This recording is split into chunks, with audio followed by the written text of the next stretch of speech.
GS class Standard 4 Part 2 Lesson 12 Changing Times. Question 1 MCQs. First one, when was Pakistan founded? कौन सी date को Pakistan found हुआ था? तो year option is a 14 अगस्त 1947, 18 अगस्त 1947 और 16 अगस्त 1947. तो आंसर विल कम ए 14 अगस्त 1947 को फाउंड हुआ था, तब उसकी डेट है. Second, the international border between India and Pakistan is known as. जो इंटरनेशनल बॉर्डर होती है इंडिया और पाकिस्तान की, तो उसको क्या बोलते हैं? Option A line of control, B line of fire और लाइन ऑफ जेनिथ. तो आएगा answer A line of control. Third one, in olden times the blank had a mud chulha. पुराने जमाने में जो यूज करते थे मड चूल्हा, तो कहाँ पे होता था? तो A garden, B kitchen, C terrace. तो मड चूल्हा है वो ओल्ड टाइम्स में, बी आएगा ऑप्शन किचन में यूज होता था. Question 2, fill in the blanks. First one, house is a blank need for everyone. House जो यानी कि घर जो होता है वो सबकी जरूरत होती है, तो इसमें आएगा बेसिक नीड, सबकी बेसिक जरूरत होती है.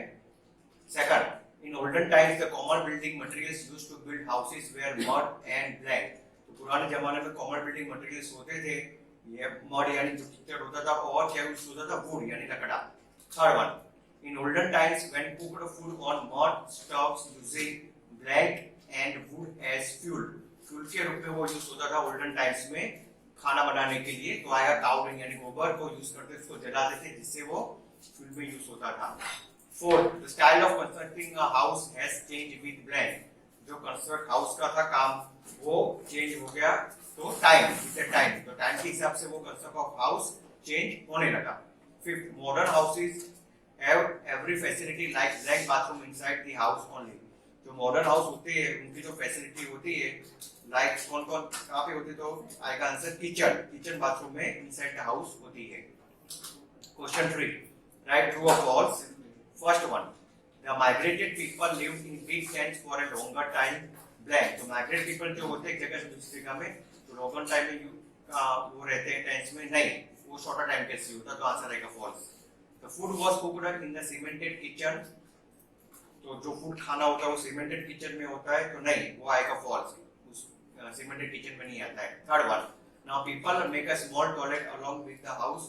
तो जो टॉयलेट है पहले के जमाने में कम हाउस में वो होते थे, तो अब वो होने लगे हैं. तो आंसर आएगा true. Question 4a, answer the following question in short.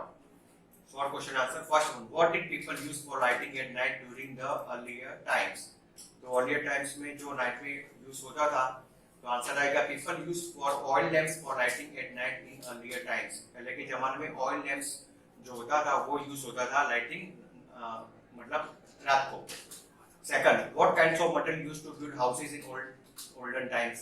कौन से टाइप का मटेरियल यूज होता था ओल्डन टाइम्स में जब घर बनाते थे? तो मटेरियल्स लाइक क्ले आएगा, स्ट्रॉ आएगा, wood, sand, cow dung, rocks, unbaked bricks, extra wet the natural material used to build houses in olden times. तो ये मटेरियल सारे, जैसे हम लोग चैप्टर में देखा था, सब चीज यूज होती है घर बनाने में. Question B, answer the following question in long. What do you mean by renovations? Have you ever got your house renovated? तो रिनोवेशन यानी क्या होता है? तो जब हम घर बनाते हैं, उसका मीनिंग ये होता है कि जब हम घर नया बनाते हैं, पुराने में से नया. आंसर आएगा renovation mean repairing and improving things in a building. तो जो रिनोवेशन मतलब इंप्रूव होता है, अपना घर को नया बनाने में रिपेयर करते, इंप्रूव करते हैं. अगर आपका ऐसा घर रिनोवेट हुआ, you can write yes I have renovated my house. आपने अपना घर रिनोवेट किया हुआ है, you can write here on answer. Second, many people from Pakistan migrated to India in 1947. Why? तो बहुत सारे पीपल जो पाकिस्तान से माइग्रेट इंडिया वहां से आए थे 1947 जब पार्टीशन हुआ, तो क्यों? तो आंसर आएगा in 1947 the partition of my India made India and Pakistan divided into two separate country. दो कंट्री में डिवाइड हो गए 1947 में जब पार्टीशन हुआ तब. This made people migrate from Pakistan to India. उसी टाइम पे जो पीपल लोग है वो माइग्रेट हुए, मतलब पाकिस्तान टू इंडिया वो आए थे.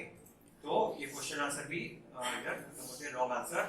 तो you can revise this worksheet in your EVS notebook and write this worksheet in EVS notebook. Okay, thank you.